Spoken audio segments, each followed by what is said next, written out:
Well, hello there, and welcome to this episode of the Terri Cole Show. Have you ever been curious about emotional intelligence?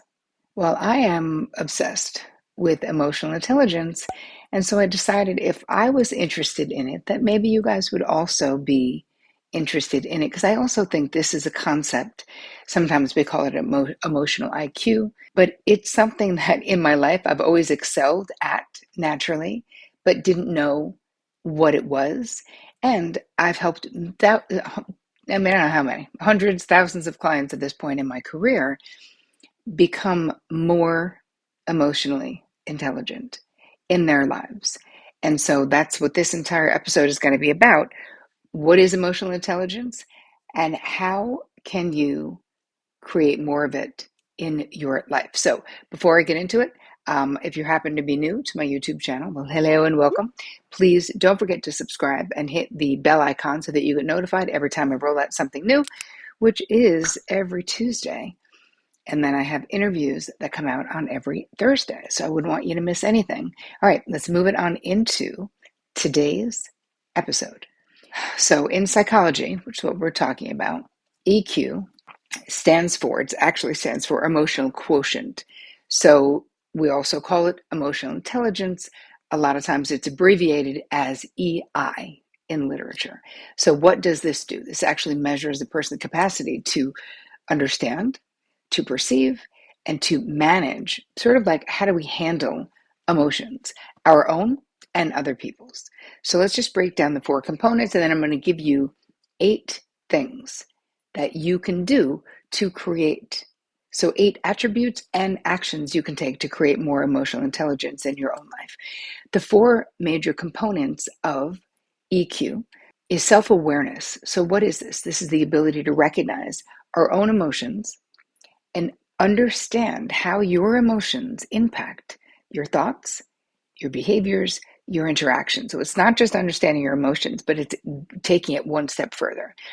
Second thing is self-management. So that's the ability, right? We talk about emotional self-regulation. That's the ability to regulate impulsive feelings, right? To control your emotions, not in a iron fist type of way, but it's management, to be able to adapt to changing circumstances. That is absolutely an attribute of high emotional IQ. Social awareness. So what is this? This is the ability to read and empathize with the emotions of others, right?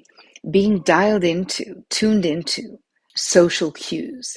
We talk a lot about people, or we see on the internet a lot about people who are, can't read the room, right? These are people who do not easily see or respond to social cues, like what is happening out there with other people.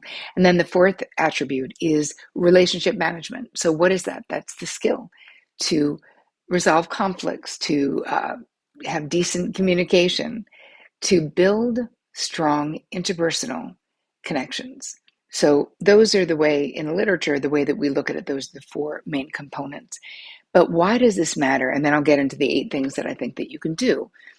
Well, if you look at IQ, right, intelligence quotient, this is different, right? Because our IQ, what does that measure? Our cognitive and our logical, right, abilities. That is what IQ measures.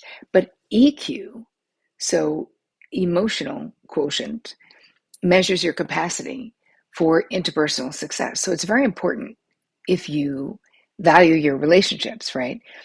If you have higher emotional intelligence, that is linked to better stress management, more satisfying relationships, and also greater leadership potential, right, in the workplace. There's so many parts of your life that having a high emotional IQ makes better and more satisfying. And the best news, and the reason I'm even doing an episode on it, is that you can raise your emotional IQ. So let's talk about the 8 traits and the practices that you guys can do to build your emotional IQ up. Start with people with high emotional IQs have the ability to name their feelings with precision. So this is different than just saying, I feel bad or I feel stressed, right? We're talking about the nuances of emotions, right? There's a difference between feeling resentful and feeling disappointed, right? There's a difference between feeling anxious or feeling overwhelmed, being hurt or being embarrassed, and naming your emotions with more precision. I've done actually a lot of episodes on this because it's so important.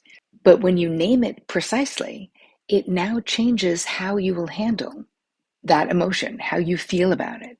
So, we sort of can call this emotional granularity, like where you're really getting down into it. And this is a concept that was originated by Lisa Feldman Barrett at Northeastern University. So she basically spent decades studying how we construct and experience emotion. And her research has shown something really striking, which I found really interesting, that people who describe their feelings with precision don't just communicate better, although they do, but they regulate emotions more effectively. They cope better with stress, they drink less, I thought that was interesting, and are less likely to retaliate when hurt. They also showed stronger mental health outcomes overall. So that is something to look at. So when you look at it, you go, why is that? Well, there's sort of a mechanical reason. Because if we only label feelings in these broad strokes of like good or bad, your brain itself doesn't have much to work with. So when we can name it, right? I'm feeling rejected. And underneath that, I feel embarrassed. That is super specific. And now your brain has something specific to respond to. So precision, when we're naming emotions, creates better options. And vagueness, when we're naming emotions, creates more reactivity. So you can't work with what you can't name, right? That makes sense. All right, the second thing when you have high emotional EQ is you respond instead of react. And of course, we've talked about this many times on this show. And that obviously is the goal. Why did I start meditating? Or what benefit did I get from meditating? I was able to respond instead of react. I gained a little bit of response time. When you can respond instead of react, what do you do? What does that look like? Well, it looks like you pause before you speak or before you act. That pause, even just one breath, makes a difference because this is where our emotional intelligence lives. You're talking about in real time, you're able to formulate an informed response. Knee-jerk reactions themselves, of course, they don't represent our best selves or how we really feel most of the time. It's just a reaction. So meditation is something that I found really gave me this space in between. So even 5 to 10 minutes a day expands the gap between stimuli and response. And this is what we want the gap that's big enough for us to make a choice that actually reflects how we feel or what we want. All right, the third thing, when you have high EQ, you can sit with discomfort. So low EQ, that doesn't mean you have like a lack of feelings. It means you can't tolerate. You have a low threshold for tolerating feelings that are upsetting. So, and it could be positive feelings too. Some people have a low threshold for happiness. But when anxiety, shame, or sadness, right, become too much to take, we discharge it. That's the reaction that we have. That's the lashing out. That's the oversharing, or that's the numbing out. That's the blaming others. When you have a higher EQ, it means feeling something hard without immediately needing to fix it or escape it, right? Or make it someone else's problem. Like we're not immediately blaming. So if you find yourself in this situation, try this. When an uncomfortable feeling shows up, I'm going to ask you to set a timer, even just for 2 minutes, and just be with that feeling. Don't analyze it. Don't solve it. We're not fixing anything. Notice what happens in your body. Where is that feeling in your body? That's it. That's all you need to do. This is the beginning of sort of expanding. I think it's Daniel Siegel that talks about the window of tolerance, right? We're making the window of tolerance bigger. Okay, the fourth thing, when you have high EQ, you lead with curiosity, not judgment, right? So if someone is criticizing you or is behaving badly, A lower EQ response might be, what's wrong with them? Or what's wrong with you if you're talking to them? A higher EQ response is, what's going on for them? So we can shift, right? And that shift covers two skills at once. It's how you stay empathic with difficult people, and it's how you find the wisdom in the feedback that lands harshly, right? You don't have to agree with what they're doing to stay curious.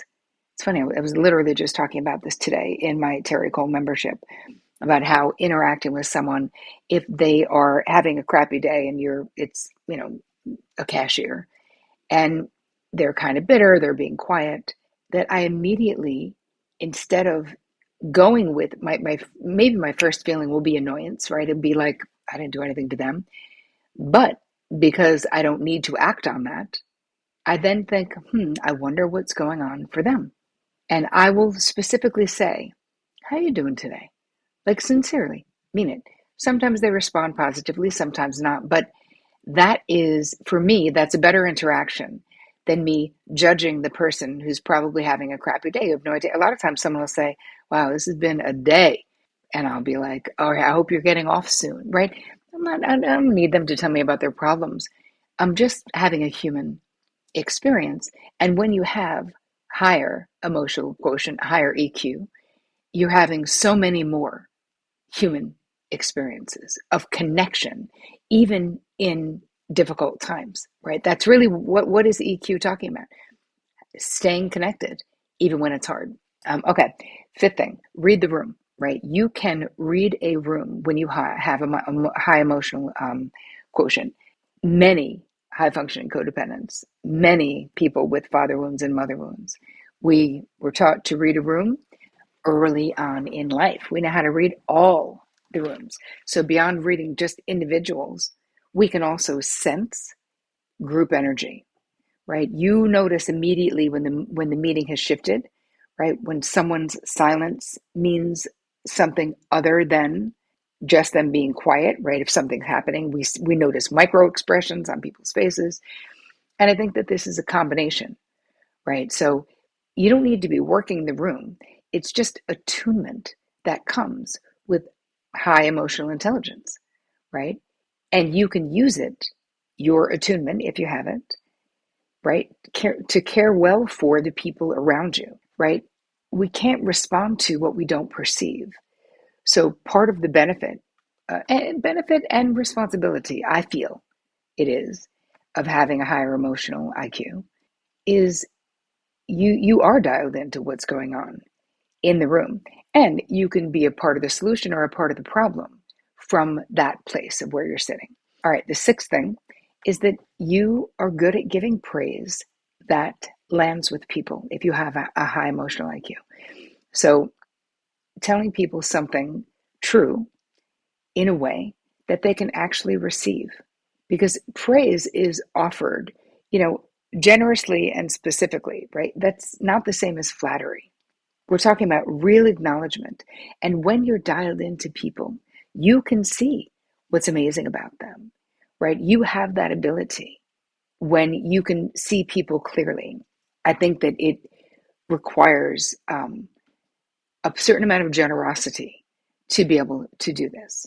So, something that you can try this week to sort of grow this muscle is give one person specific praise for something they probably don't realize that you noticed. Not like a great job or good for you, something precise, and see how that person responds. Because if you've ever been on the receiving end of a compliment about something that you're shocked that someone even noticed, it feels so good to be on the receiving end. And I've also given that compliment, and it feels so great to be on the giving end as well. Okay, seventh thing when you have high emotional IQ is that you know how to repair, right? We all understand, we're all on the same page that rupture occasionally or often is a part of being in a real relationship. But what really sets emotionally intelligent people apart is what you do afterwards, right? What happens after? Can you apologize without defensiveness? Can you own your part with true humility, right? Can you not hold grudges When someone owns their part, can you be generous when they're owning what they did? Can you let things go? And it is such a skill to be able to let things go. And let's not confuse this with taking shit from people or staying in abusive situations, because that's not what we're talking about. We're talking about repairing. We're talking about understanding that people are human beings, right? We're talking about letting things go, because holding on to resentment is how we build a resentment prison that ultimately we end up trapped in. And this creates relationships when you're able to let things go. And both of you, I'm not talking about just you, right? Both people in the relationship, you have relationships where people are safe to be honest. And that is such an important aspect of a healthy relationship, because if you can be honest and things can be forgiven or things can be let go of, you can just say you're sorry, then mistakes don't have to be like catastrophic or permanent, right? We have to be able to make mistakes in our relationships because we're human and we're going to. The eighth thing is that you can have boundaries that are not walls, right? We know the difference. You can protect yourself emotionally without shutting people out, right? Your boundaries are clear, but flexible when you have high emotional IQ.